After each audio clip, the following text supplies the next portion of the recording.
J'ai péché, tant de fois tu m'as pardonné.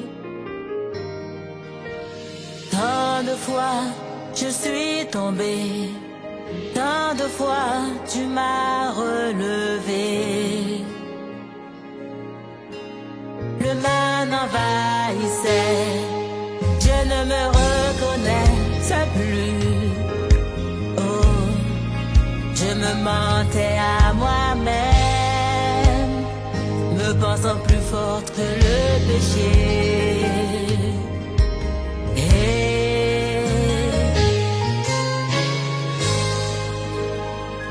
Pardon, pardon.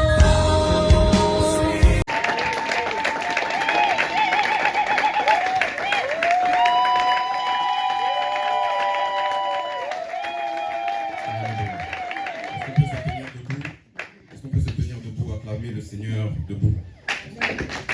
Pendant que lui s'assoit, nous nous tenons debout, nous acclamons, et célébrons le nom de l'Éternel, célébrons le nom de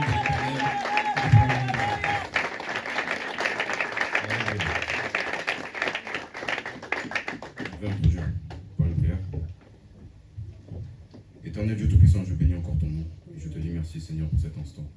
Seigneur Dieu Tout-Puissant, je prie pour que ton Saint-Esprit vienne prendre le contrôle de ce moment, mon Dieu. Je prie pour que ton Saint-Esprit vienne ouvrir nos oreilles, Seigneur. C'est toi qui as dit que celui qui a des oreilles pour entendre, qu'il puisse entendre. Mon Dieu, mon roi, nos oreilles sont ouvertes pour toi. Apporte-nous la compréhension, apporte-nous, Seigneur, de gloire, la sagesse et l'intelligence. Pour que la parole que nous allons entendre, mon Dieu, mon roi, nous puissions la mettre en pratique. Tu as dit, vous êtes heureux pourvu que vous connaissiez ces choses et que vous les mettiez en pratique. Mon Dieu, mon roi, Père éternel, donne-nous de passer à la pratique, Seigneur. Donne-nous, Père éternel, de pouvoir appliquer ta parole dans tout ce que nous faisons. Je prie, mon Dieu, mon roi, pour que ton Saint-Esprit puisse m'accompagner également, Père, parce que ce n'est pas ma parole, Seigneur, c'est ta parole à toi. Et que ta parole, mon Dieu, mon roi, puisse sortir sans limitation, sans retenue. Tout ce qui viendra s'élever, tout ce qui viendra s'opposer, tout ce qui viendra, mon Dieu, mon roi, troubler ton peuple, troubler, Père éternel, tes serviteurs et tes servantes, cela soit banni, condamné et mis dehors par le nom puissant de Jésus. Mon Dieu, mon roi, nous appelons le sang de l'agneau pour venir nous couvrir durant ce moment et durant ce temps. Et nous te rendons gloire et honneur parce que toi seul est Dieu. Au nom de Jésus-Christ, nous allons prier. Amen. Nous sommes prêts? Amen. Nous allons commencer. Je serai bref, plus que d'habitude. Mais merci. Je prie pour que la parole que tu vas entendre, elle puisse faire son travail en toi. Je prie pour que la parole que tu vas recevoir, elle puisse faire son travail dans ta vie. Ce jour-là, la Bible dit qu'il y avait un homme, son fils était malade. Il est venu l'apporter au Seigneur. Et en l'apportant au Seigneur, il a dit, Seigneur, si tu peux le guérir, Seigneur, guéris mon fils. Mais tu n'as pas besoin de faire beaucoup de travail. Tu n'as pas besoin de dire beaucoup de paroles. Dis juste un mot. Et mon fils sera guéri. Frère, ma soeur, tu as besoin juste d'un mot aujourd'hui. Parfois, tu as besoin juste d'une parole. Tu as besoin d'entendre juste une chose qui soit répondre à la situation que tu es en train de traverser. C'est pourquoi je prie pour que chacun soit attentif aujourd'hui à ce qui va recevoir. Alléluia. Nous allons ouvrir avec le livre de Psaume au chapitre 46, verset 11. Si le frère peut faire la lecture.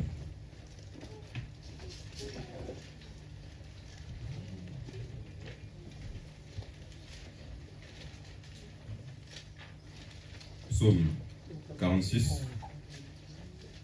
verset 11.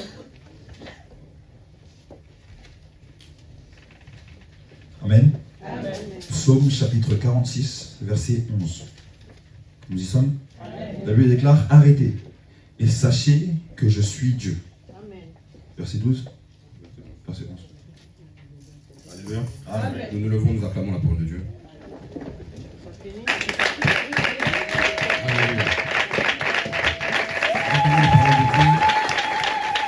Acclamons les 5 minutes, en sachant qu'il est Dieu. Acclamons le nom de l'Éternel, célébrons notre Seigneur de Dieu. Il est Dieu. Il est Dieu. Il est Dieu. Il est Dieu. Celui qui est au milieu de nous, il est Dieu. Celui que nous prions, il est Dieu. Celui que nous chantons, il est Dieu. Celui que nous servons, il est Dieu. Celui que nous acclamons, il est Dieu. Alléluia. Il est Dieu. Dieu nous bénisse pour la grâce. Je vais relire. Le Seigneur, le frère s'est arrêté en cours de route. Psaume chapitre 46, au verset 11. Arrêtez et sachez que je suis Dieu. Je domine sur les nations, je domine sur la terre. Amen. Amen. Mes frères, mes sœurs, avant qu'on avance plus loin, arrêtons-nous 2 secondes, sachons qu'il est Dieu. Amen. Arrêtons-nous 2 secondes, reconnaissons qu'il est Dieu. C'est comme si Dieu nous dit ça, c'est comme si nous avions oublié que Dieu était Dieu. Vous voyez, avec la vie que l'on est en train de mener, avec tout ce qui arrive, les problèmes dans la famille, peut-être les enfants, l'école, peut-être les problèmes de travail et toutes ces choses-là, on est tellement agités, on est tellement dans tous les sens, parfois nous oublions que Dieu est Dieu. Est-ce que tu peux rappeler à ton voisin, il est Dieu? Lève ta main vers le ciel, dis-lui que celui-là, là-haut, il est Dieu. Peut-être qu'il avait oublié. Il est Dieu. Il est Dieu, mon frère, ma soeur. Alors, je reprends une parole que j'avais prise récemment. L'apôtre Paul, lorsqu'il parlait aux Corinthiens, il leur disait, je vous rappelle, frères, l'évangile que je vous ai annoncé. Vous savez, dans la chose de Dieu, très souvent, il y a ce qu'on appelle le rappel. J'aime beaucoup insister sur ce qu'on appelle le rappel. On fait des rappels aux gens, non pas parce qu'ils ne connaissent pas la chose. Au contraire, on fait des rappels aux gens parce qu'ils connaissent la chose, mais qu'ils ont tendance à oublier. Amen. Amen. Le rappel devient très important dans la vie d'un enfant de Dieu. Alors, lorsque vous voyez à l'église, on commence à répéter souvent les mêmes sujets, on parle souvent des mêmes thèmes, on fait les mêmes prédications, c'est juste pour exercer notre esprit à se souvenir des choses importantes lorsque le moment important viendra. Alléluia. C'est pourquoi j'ai demandé à ce que tu puisses dire à ton frère, peut-être qu'il avait oublié que ce Dieu-là, il est Dieu. David n'avait pas besoin que quelqu'un vienne lui rappeler qu'il est Dieu. Il prenait parfois des temps en lui-même et il disait, mon âme, il se parlait à lui-même, il disait, mon âme, pourquoi t'as battu au-dedans de moi? Amen. Il est mon salut et il est mon Dieu. Frère, ma soeur, peut-être des fois la seule chose dont tu as besoin c'est de te retirer, parler en toi-même, te dire ce Dieu-là est Dieu. Est-ce que quelqu'un peut parler en son cœur pour se dire l'Éternel est Dieu? Jésus-Christ est Dieu. Parfois c'est la seule chose dont tu as besoin. Parfois le rappel, mes frères et sœurs, c'est important. Pourquoi? Parce qu'il faut rappeler aussi parfois au diable que Dieu est Dieu. Il y a parfois le diable, il essaie certaines choses.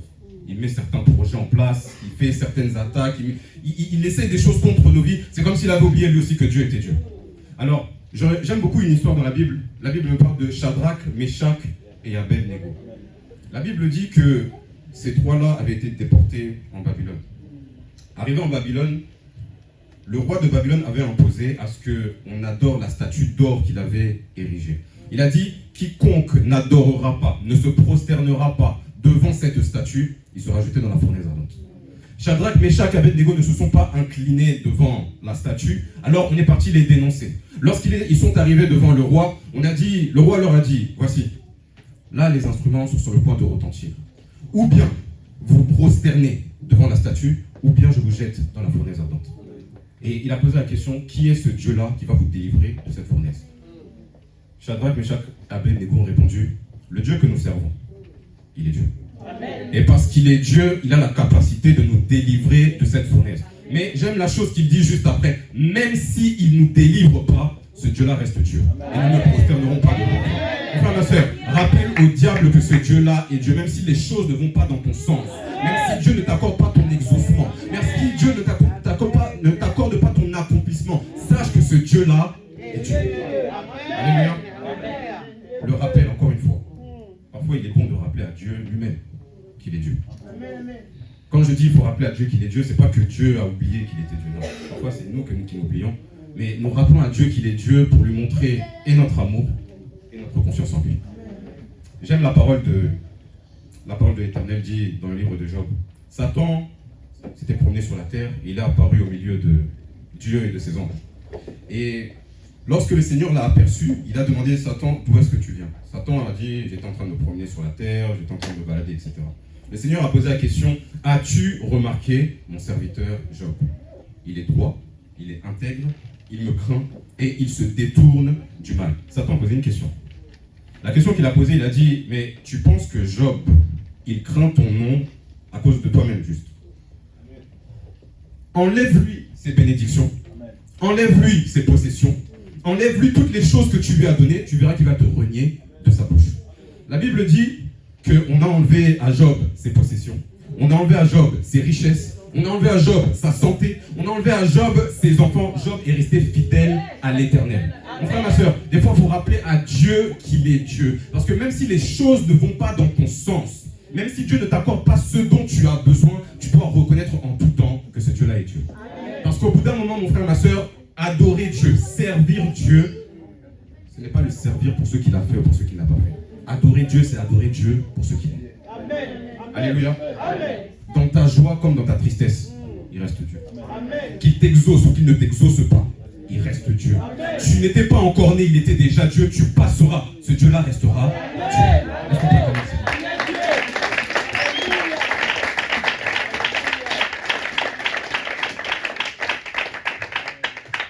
C'est pourquoi je reprends cette parole que l'apôtre Paul avait dit. Je vous rappelle, frères, l'évangile que je vous ai annoncé.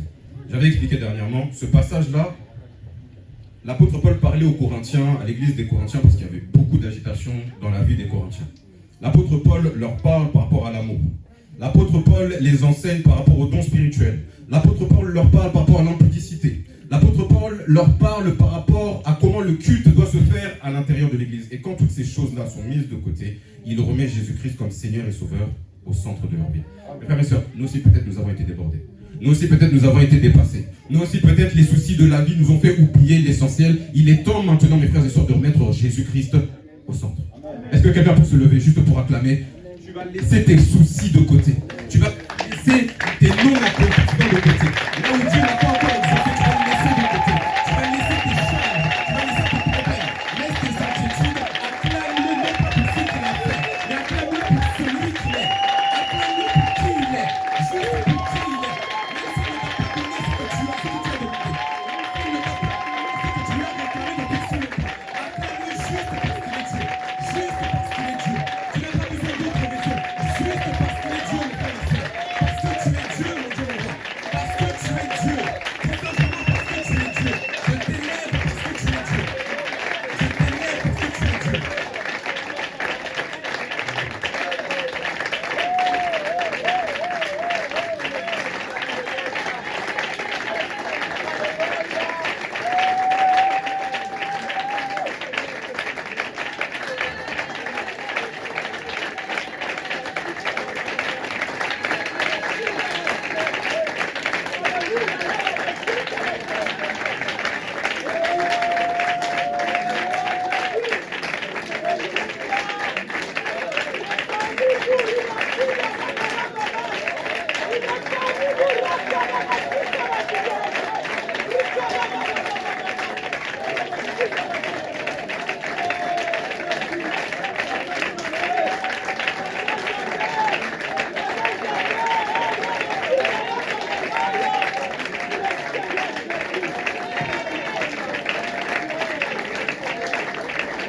Alléluia. Alléluia. Rikoshida baba. Rika baba shida bashkerete. Rika kaka kaka. Alléluia. Dieu vous bénisse. Et que le nom de l'Éternel soit glorifié. Mon frère, ma soeur, bienvenue au culte d'adoration. À l'honneur de Jésus-Christ. Alléluia. Nous allons avancer. Nous allons prendre le livre d'Actes, au chapitre 7.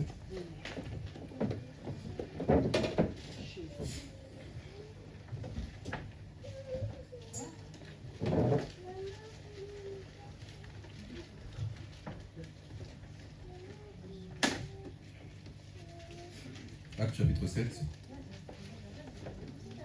verset 46 à 50.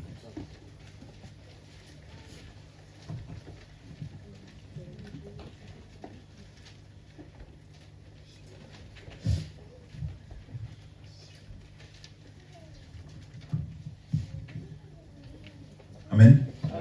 Actes chapitre 7, verset 46 au verset 50. La Bible déclare: David trouva grâce devant Dieu et demanda d'élever une demeure pour le Dieu de Jacob. Et ce fut Salomon qui lui bâtit une maison. Mais le Très-Haut n'habite pas dans ce qui est fait de main d'homme. Comme le dit le prophète, le ciel est mon trône et la terre mon marchepied. Quelle maison me bâtirez-vous, dit le Seigneur, ou quel sera le lieu de mon repos? N'est-ce pas ma main qui a fait toutes ces choses? Alléluia. Amen. Ici, on parle de David. La Bible dit David trouva grâce devant Dieu. Lorsqu'on avance dans Actes chapitre 13, verset 22, on nous dit l'Éternel a cherché parmi Israël et il dit à la fin, j'ai trouvé en Israël David, fils d'Isaïe, l'homme selon mon cœur. Pourquoi l'homme selon mon cœur? Parce qu'il est celui qui accomplira toutes mes volontés. Alors, avant d'avancer, j'aimerais aussi m'attarder sur cette idée de l'homme ou de la femme selon le cœur de Dieu. Et pour cela, j'aime m'appuyer sur un verset dont j'ai parlé récemment. Psaume 37, verset 4, la Bible dit « Fais de l'Éternel tes délices, il te donnera ce que ton cœur désire. » Mon frère, ma soeur, cette parole-là, ce n'est pas pour dire que oui, je vais me donner à Dieu, je vais beaucoup prier, Dieu va m'accorder ce que je lui demande. Cette parole, ce n'est pas pour dire oui, je vais servir Dieu de toute ma force, Dieu m'accordera ce que je vais lui demander. Non, c'est pas ça. La chose qui fait ton délice, la chose que tu aimes le plus, c'est cette chose-là qui va déterminer quels sont tes désirs. Celui qui aime beaucoup la nourriture, ses désirs seront portés vers la nourriture. Celui qui aime beaucoup les femmes, ses désirs seront portés vers les femmes. Celui qui aime beaucoup Dieu, ses désirs seront portés vers Dieu. Alléluia. Jeudi, j'ai rencontré un monsieur dans la rue, j'étais en train de rentrer du travail, et c'était un sans-abri, un clochard, et il m'a abordé, il m'a dit « Excuse-moi, est-ce que tu peux faire quelque chose pour moi ?» J'ai dit « Oui, bien sûr. » Et il a pris comme ça dans sa poche, il m'a sorti un paquet de cigarettes. Il a commencé à compter, il a dit « Je te donne 1, 2, 3, je te donne 4 cigarettes si tu m'achètes quelque chose, tu me payes quelque chose. » Moi, je lui ai dit « J'ai pas besoin de tes cigarettes, dis-moi ce dont tu as besoin, et après on va voir comment on peut faire. » Il m'a demandé de lui acheter de la drogue pas très loin. Je lui ai dit, moi je ne t'achèterai pas de la drogue. Mes frères et mes sœurs, observez bien que cet homme-là, dans sa condition, il avait certainement besoin de nourriture. Il n'a pas demandé la nourriture. Il avait certainement besoin de quelque chose à boire. Il n'a pas demandé à boire. Il a demandé non pas son besoin, mais la chose que son cœur aime le plus. Mon frère, ma sœur, l'homme ou la femme selon le cœur de Dieu, c'est celui qui ne se soucie plus de ses propres besoins, mais qui aime tellement Dieu que son seul désir, c'est son Dieu. Alléluia. Alors, David aimait tellement Dieu. Il avait tellement d'amour pour Dieu qu'en toute chose, il était en phase, il était en harmonie avec son Dieu. Sa pensée, c'était la pensée de Dieu. Son cœur, c'était le cœur de Dieu. Sa volonté, c'était la volonté de Dieu. Mes frères et sœurs, il y avait une chose que je disais récemment. Au bout d'un moment, l'œuvre de Dieu, servir Dieu, prier Dieu, ce n'est plus demander à Dieu ce que nous voulons. Mais c'est demander à Dieu ce que lui, il désire. Amen. Alléluia. Amen. L'œuvre de Dieu, accomplir l'œuvre de Dieu, au bout d'un moment, c'est connaître la volonté de Dieu et l'accomplir. C'est pourquoi le Seigneur disait, j'ai une nourriture que vous ne connaissez pas. C'est d'accomplir la volonté de mon Père. Alléluia. Amen. Alors, mes frères et sœurs, je parlais du culte tout à l'heure. Pardon, je n'ai même pas parlé du culte. J'ai dit bienvenue au culte d'adoration. Le culte, je voulais parler du culte. Le culte, je l'ai défini en deux choses. Je l'ai défini en, premièrement, le culte, c'est celui qui se présente à Dieu pour l'honorer. C'est simplement honorer Dieu. Le culte, encore, ça peut être le lieu et le moment de rencontre entre Dieu et l'homme. Nous, mes frères et sœurs, nous qui sommes en culte en cet instant, nous sommes devenus des adorateurs. Et l'adorateur, au bout d'un moment, il ne cherche plus à voir la main de Dieu dans sa vie, premièrement. La chose qu'il va chercher, premièrement, c'est de toucher le cœur de Dieu. Alléluia. Alors, mes frères et sœurs, dans ce culte d'adoration et de louange, prenons bien conscience que ce n'est pas Dieu qui est là pour nous. C'est nous qui sommes là pour Dieu. C'est nous qui sommes là pour l'honorer. Ce n'est pas lui qui est là pour nous exaucer, mais en quelque sorte, c'est nous qui sommes là pour exaucer et accomplir les désirs qui sont dans le cœur de notre Seigneur. Amen. Alléluia. Amen. Avançons. Jean 4, verset 23.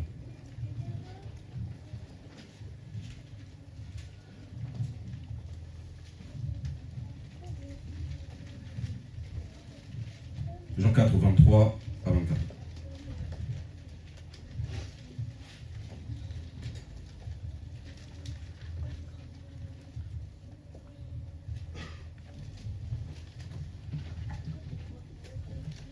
Amen. Jean chapitre 3, verset 24. Jean chapitre 4, verset 23. Amen. La Bible déclare, mais l'heure vient, et elle est déjà venue, où les vrais adorateurs adoreront le Père en esprit et en vérité, car ce sont là les adorateurs que le Père demande. Verset 24. Dieu est esprit et il faut que ceux qui l'adorent, l'adorent en esprit et en vérité. Alléluia. Amen. La deuxième chose, c'est que l'adorateur, l'homme selon le cœur de Dieu, il connaît tellement bien son Dieu, il fait ce que les autres ne font pas. Il a la pensée de ceux que les autres n'ont pas la pensée. Nous avons lu l'heure vient et il est déjà venu où les vrais adorateurs adoreront le Père en esprit et en vérité. Si le Seigneur nous dit qu'il y a des vrais adorateurs, sachez-le bien, il y a certainement également des faux adorateurs. Si le Seigneur nous parle d'adorer son nom en esprit et en vérité, sachez bien que certainement il est possible d'adorer Dieu dans l'apparence, dans l'hypocrisie, le mensonge et dans le semblant. Alléluia. Alors, pourquoi est-ce que je dis ça? Parce que, vous voyez, à l'époque, surtout à l'époque des Juifs, le culte des Juifs, j'ai parlé du culte des Juifs. Le culte des Juifs, les Juifs, ils ont très peu de prières comme où nous parlons à Dieu à cœur ouvert. Ils ont surtout des prières qui sont apprises et récitées comme pourraient le faire les musulmans. C'est pourquoi vous voyez dans la Bible, le moment vient où les disciples viennent voir le Seigneur. Ils lui disent, Seigneur, nous avons vu Jean-Baptiste en train de montrer à ses disciples comment prier. Nous aussi, montre-nous comment prier. Ils s'attendaient à une récitation. Alors le Seigneur leur a dit, lorsque vous priez, dites notre Père qui est aux cieux, etc., etc., etc. Observez bien dans la Bible qu'à aucun endroit vous voyez un des apôtres ou un des disciples réciter cette prière. Parce qu'au bout d'un moment, la prière, ce n'est plus les paroles que tu prononces. Au bout d'un moment, l'adoration, ce n'est plus les choses qui sortent de ta bouche, c'est l'esprit qui s'accompagne de cela.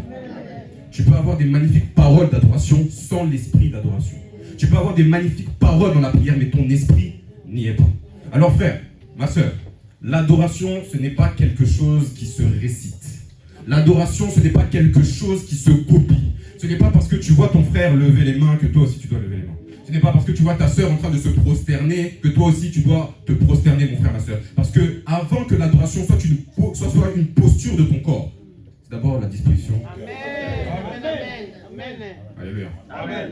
Peut-être c'est la faute aussi des modérateurs.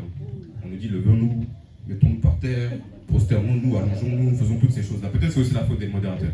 Parce que ça serait une erreur pour nous de croire que le culte, il est seulement collectif. Ça serait une erreur de croire que le culte, c'est tout ça là. Enfin, ma soeur, le culte, avant même d'être collectif, il est personnel et individuel. Alléluia. Le culte, il est personnel, il est individuel. Je disais juste avant, l'homme selon le cœur de Dieu, il va penser aux choses auxquelles les autres ne pensent pas. David, homme selon le cœur de Dieu, il avait la pensée que personne d'autre n'a eue. Il a eu la pensée de faire un temple à l'Éternel, une maison à l'Éternel. C'était une idée simple, hein, mais personne n'a eu cette idée. Alors, Dieu, à cette époque-là, il était transporté dans une arche, c'est-à-dire dans une sorte de coffre. David s'est dit, moi j'habite dans un palais, il faut que le Dieu de gloire, il ait un endroit où on puisse le rencontrer. Il faut qu'il ait un endroit où il puisse habiter. Il faut qu'il ait un endroit où nous pouvons offrir les sacrifices, où nous pouvons aller le voir, où nous pouvons aller le prier. Il a dit, je ferai une maison à l'honneur de l'Éternel. Puisque David, son cœur était en harmonie avec l'Éternel, le cœur de Dieu était d'accord avec ce projet. Mais la question que Dieu pose, nous l'avons lu juste avant. Le ciel est mon trône. La terre est mon marchepied. Quelle est la maison que vous, êtres humains, vous allez pouvoir bâtir? Si vous voulez prendre des pierres, les pierres, c'est moi qui les ai faites. Si vous voulez prendre de l'or, l'or et l'argent m'appartiennent. Quelle que soit la chose que vous voulez prendre, ces choses-là m'appartiennent. Quelle est la maison que vous, êtres humains, vous allez pouvoir me bâtir? Il y a quelqu'un qui s'est levé. Il a parlé au Père, il a dit, Père, tu n'as voulu ni offrande, ni sacrifice, ni holocauste, mais tu m'as formé encore. Mon frère, ma soeur, l'offrande, on l'offre dans le temple, n'est-ce pas? Dieu n'a pas voulu d'offrande. L'holocauste, on l'offre dans le temple, n'est-ce pas? Dieu n'a pas voulu d'holocauste. Le sacrifice, on l'offre dans le temple, n'est-ce pas? Dieu n'a pas voulu de sacrifice, il a voulu te former encore. C'est-à-dire, en d'autres termes, l'offrande parfaite à Dieu que tu peux offrir, c'est ta propre vie. Le sacrifice parfait que tu peux donner à Dieu, c'est ta propre existence. C'est pourquoi la Bible dit quelque part, ne savez-vous pas que vos corps sont le temple de Dieu et que l'Esprit de Dieu habite en vous? Rendez donc gloire à Dieu dans votre corps et dans votre esprit qui appartiennent à Dieu. Frère, ma soeur, le culte est individuel et personnel parce que le culte, c'est pas tout ça. C'est d'abord toi. Alléluia. C'est pourquoi vous voyez parfois les modérateurs, ils n'aiment pas donner des sujets. Tu n'as pas besoin de sujet, mon frère, ma soeur. Le culte, c'est toi-même. La chose qui monte dans ton cœur, c'est la chose que tu vas prononcer à l'Éternel. Il n'y a pas besoin de piano, il n'y a pas besoin de musique, il n'y a pas besoin de quelqu'un qui chante. Tu peux chanter toi-même. Tu peux élever Dieu toi-même. Tu peux célébrer Dieu toi-même sans qu'on te donne de consignes parce que l'Esprit de Dieu habite en toi. Alléluia. Avançons. Luc 6.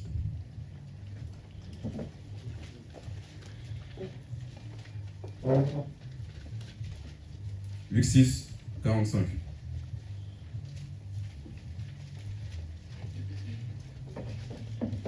Amen. Luc, chapitre 6, verset 45. Est-ce que nous y sommes? Je lis le nom de Jésus. La Bible déclare: l'homme bon tire de bonnes choses du bon trésor de son cœur, et le méchant tire de mauvaises choses de son mauvais trésor, car c'est de l'abondance du cœur que la bouche parle. Amen. Alléluia. Dernier point. Le culte est spirituel avant d'être physique. Le culte est spirituel avant d'être physique. Oui, le culte parce qu'il se fait en esprit. Le culte, il peut dépasser ces 4 murs. Le culte, il peut dépasser cette heure-ci. Nous, en tant qu'hommes, nous fixons des durées, des limites pour le culte. Nous disons nous allons avoir culte de 10h à 12h, de 16h à 18h, de 18h à 20h. Mais parce que l'esprit est en charge, l'esprit peut continuer de travailler bien après les heures que toi tu as fixées. Amen. Nous, il nous est arrivé plusieurs fois. Le culte est fini, nous nous disons au revoir, les gens se dispersent, mais l'esprit est encore en train de travailler. Nous, dans la jeunesse, on a un terme pour ça. On appelle ça les afters. Amen. C'est parce que l'esprit nous demande encore de rester et d'insister dans la prière parce qu'il y a quelque chose à aller chercher. Ce n'est pas parce que nous avons prié de 10h jusqu'à 14h, ce n'est pas parce que nous avons prié de telle heure à telle heure que l'esprit a fini de travailler. Le culte est d'abord spirituel avant d'être physique. Alors, il y a une fois comme ça où nous sommes restés, l'esprit est en train de travailler alors que le culte était terminé. Physiquement, le culte était terminé. L'esprit a saisi une de nos sœurs, une de nos mamans, et elle a commencé à dire, vous verrez. C'était suite en fait à toutes les prophéties, tous les messages qui sont sortis, par rapport à la distraction, par rapport à la lourdeur, par rapport à toutes ces choses-là. Et elle nous a dit, vous verrez, un jour, nous nous retrouverons ici au culte à 7 ou 8 personnes. Le protocole, on est combien aujourd'hui? Ah, il n'y a pas la réponse. Le protocole peut vous dire combien nous sommes physiquement. Mais il n'y a que Dieu qui pourra vous dire combien nous sommes spirituellement. Il n'y a que Dieu qui saura dire qui est-ce qui est présent en esprit et en vérité. Frères, sœurs, le culte, c'est pas seulement faire acte de présence. Le culte, c'est la disposition d'un esprit devant Dieu. Alléluia. Alors, c'est pourquoi il est possible, dans un culte, dans une église, que nous soyons nombreux, mais il y a une grande lourdeur. Tandis qu'il est possible aussi que nous soyons très très peu, mais l'esprit se manifeste comme jamais. Pourquoi? Parce que c'est une histoire de cœur. Mes frères et sœurs, ne nous laissons pas berner par le nombre de chaises qui sont remplies ici. Ne nous laissons pas berner par le nombre de personnes qui sont ici. Une fois, je posais la question à un frère qui avait l'habitude de venir en retard. Je lui disais, mais pourquoi tu ne viens pas à l'heure? Il m'a dit, oh, mais le matin, il n'y a personne. Mon frère, ne te laisse jamais berner par le nombre de personnes qu'il y a dans une église. Ne te laisse pas berner par le nombre de chaises qui sont remplies. Dieu préférerait encore des chaises qui sont vides, mais des esprits et des cœurs qui sont remplis. C'est pourquoi le Seigneur nous dit quelque part, c'est de l'abondance du cœur que la bouche parle. C'est de l'abondance de ton cœur que tu adoreras. C'est de l'abondance de ton cœur que tu vas chanter l'Éternel. C'est de l'abondance de ton cœur que tu vas faire toutes choses que tu es en train de faire. Parce que l'adoration provient de l'abondance de ton cœur. Alléluia. Amen. J'aimerais inviter quelqu'un à se lever.